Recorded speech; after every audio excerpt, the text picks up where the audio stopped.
what is going on in Sudan is unacceptable because military power is being used by both parties to destroy the country and to kill civilians.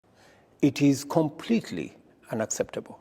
And the war is senseless.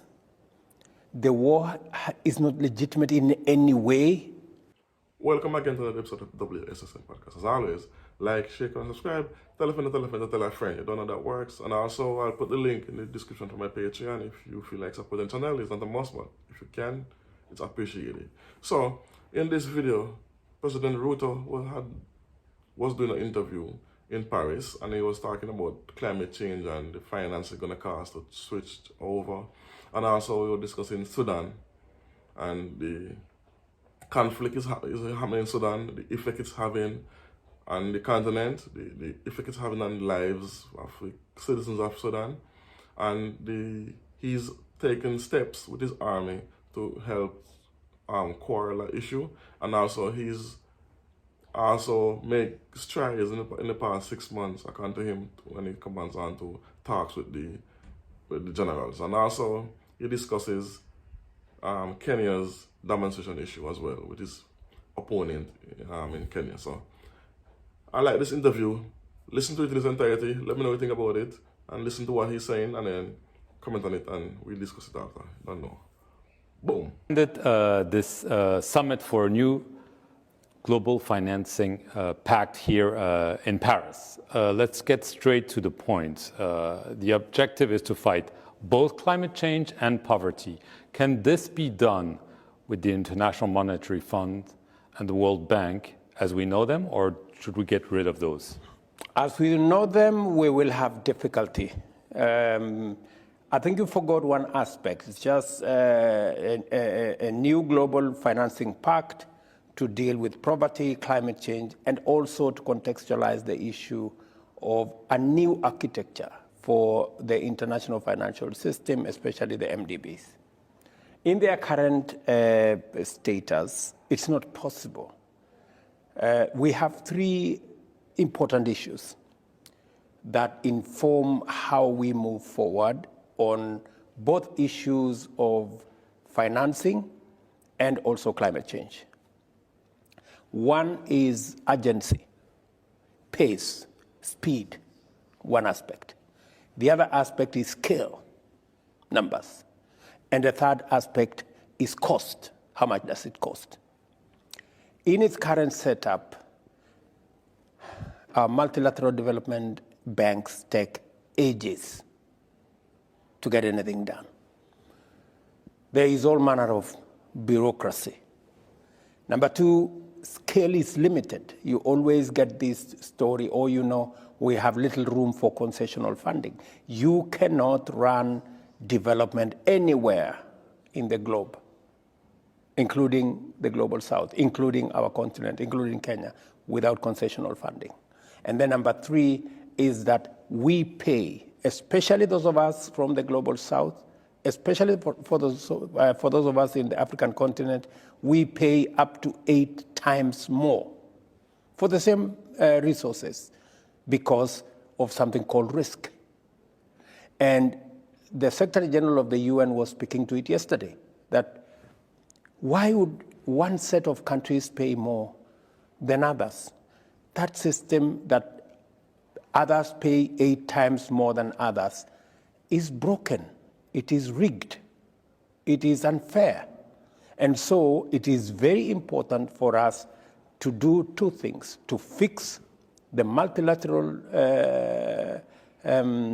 financial architecture, and number two, to be clear about climate financing so that we can deal with the challenge of poverty and we can deal with the existential threat that climate change poses to humanity. I want to get to the situation at home. Your rival at the last presidential election, Raila Odinga, has led protests across the country. There was a pause in April. He said, okay, we should try a dialogue. Now he's saying we're about to resume those protests in the coming days. So are you fearing that there could be unrest, violence, and do you think he really wants to dialogue or he wants to push you out of power? He has no way of pushing. Kenya is a constitutional democracy. Yes. The people of Kenya have matured. They know what it is that makes the power of the people. The people decide. And when the people decide, it's final. So the chance of pushing anybody out of power does not arise.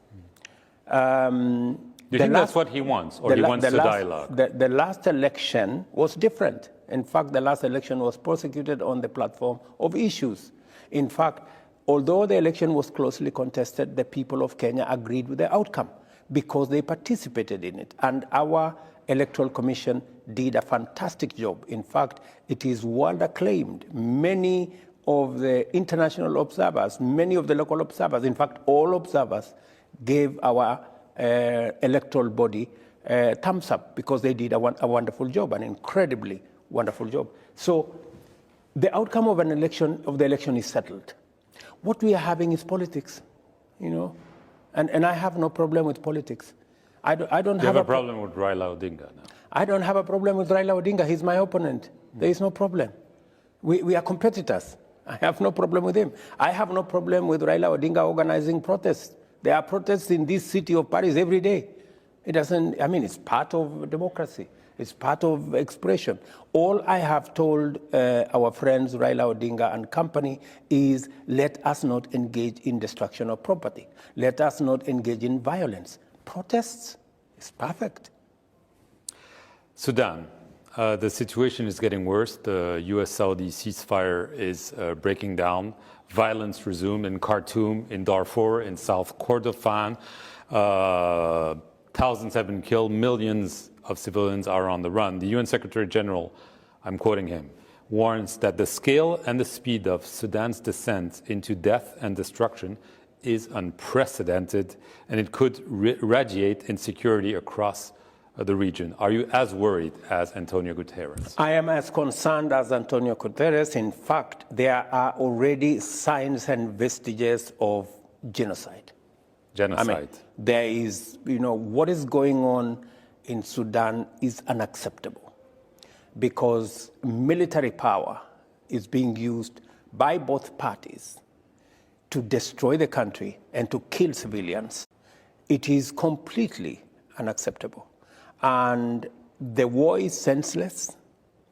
The war is not legitimate in any way because where Sudan is before it was disrupted by this war, the people of Sudan themselves have decided to take charge of their own country. They were on the path towards a democratic process that would install, for the first time in a long time, a civilian administration. But it was disrupted by this war. So what is going on in Sudan is unacceptable. And that is why, as the leadership of the region, IGAD, we had a meeting 2 weeks ago. We agreed on a mechanism of how to deal with Sudan because, first and foremost, it is our responsibility as regional leaders, as countries that border Sudan, and as countries where Sudan is a member of the IGAD. We have also agreed on both how to engage the military and how to develop a process that brings on board civilians and the trajectory of the people of Sudan making a decision about their own country. Yes, today I had a meeting with President Abiy, the chair of AU, to agree on the next steps. I subsequently had a meeting with President El-Sisi, who is a leader in our region and brings a lot of value into the equation because they share a big border with Sudan. There are 5 million Sudanese in Egypt. So he becomes a very critical player in settling Sudan because our interest is to stop the war, stabilize Sudan, and make sure that we deal with the humanitarian crisis that currently is ongoing. But all the mediation efforts have stalled. You yourself, you were appointed at the helm of this mediation, but the head of the Sudanese army, General Al-Burhan, says, no, we don't want William Ruto because we believe he's backing the paramilitary RSF. So basically, you were told, don't mess with Sudan. What's your reaction? Well, Everybody has their own opinion. Well, he has a strong opinion about you. But I don't think there is any license whatsoever for anybody, any leader, to engage in the destruction of their country and to pander to, we do not want interference. Is he the main culprit? It is what he is saying about HIGAD. It is what he is saying about the UN. It is what he is saying about the talks that were there in Jeddah. That is unacceptable. But that is his opinion. Is he the main culprit of what's going on, Mr. President? The main accusation against Kenya is that we have Hemeti in one of our hospitals in Nairobi, which is not true. It's a whole false narrative. But that aside, we are much more concerned about the millions of people in Sudan who today are dead, or the children and women who have no access to food. In fact, people are dying, children are dying because they have no food. And that is why the Secretary General called for a pledging session on Monday, and Kenya is among the countries that pledged and is giving money for humanitarian support for the people of Sudan because we believe in a solution. Can you answer my question? Is General Al-Burhan the male culprit in your eyes of the genocide you're describing? It is not for me to apportion blame at the moment. We want to resolve the issue. And that issue will not be resolved until we get General Al-Burhan, General Hemeti, and the political leaders, the civil society, women groups, youth groups, onto the table so that we can sort out this problem. You still hope it's feasible? It is feasible. DRC, quickly. Obviously, in the east of the DRC, the East African community sent a military force several months ago. However, President Tshisekedi of the DRC has been critical of the force, saying, they're not really going after the armed groups, especially the M23 group, and the Kenyan general who was leading the force resigned, and we don't really understand what's it. And by the way, we don't really want this force anymore. We'd rather have a force from SADC. So this means this military venture is a failure, and you're going to pull your troops out, if I follow the logic. We will not walk away from the people of DRC. The problem in DRC is our problem. The people of DRC deserve better than they have. They deserve a much more peaceful environment. They've been at it for 20, 30 years. We cannot continue to turn a blind eye to what's going on in DRC. And that is why the region made a decision, and we are spending our own resources. But you're not welcome anymore, Mr. President. The President said we don't want... Welcome or no welcome, it is our region. And for your information, when we were the first, Kenya was the first in the theater in November last year. I remember that. When we went to DRC in November last year, the M23 was 7 kilometers to Goma. I can tell you today, there has been cessation of hostilities the last 3 months. The M23 are nowhere near Goma anymore. In fact, the M23 have been pushed, and they have actually acceded to the program that was set up. The last 2 days, in fact, there was a mission by all the countries, Kenya, Uganda, DRC, Rwanda, Burundi, on a mission to go and identify the cantonment area for M23. We have made huge progress in stabilizing Eastern DRC. There are sporadic cases in many areas because this is not a problem of a year. This is a problem of 30 years. I mean, so you don't accept the criticism from the president? The last 6 months, we have managed to do what was not done in 30 years. We have stabilized the place. There is a real chance today that the M23 will be cantoned. In fact, the last summit we had in Burundi, DRC government itself said, yes, where we had identified as the cantonment area for M23 is not livable because there's no water, there's no road, there's nothing, it's a bush. So we said, okay, let's agree on a different place. And that is the place that the mission was being sent to look at 2 days ago. So there is general acceptance that a lot of progress has been made. It could have been faster, maybe, but I don't think it could have been faster than what it is. So you're staying the course? We are staying the course, and DRC is on board.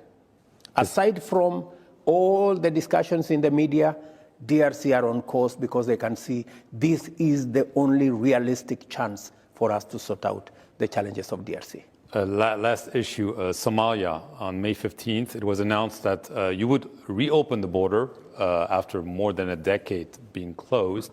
There is an all-out crackdown against al-Shabaab by the new Somalian president, but some are saying as a result, we're seeing al-Shabaab go towards Kenya and strike Kenya.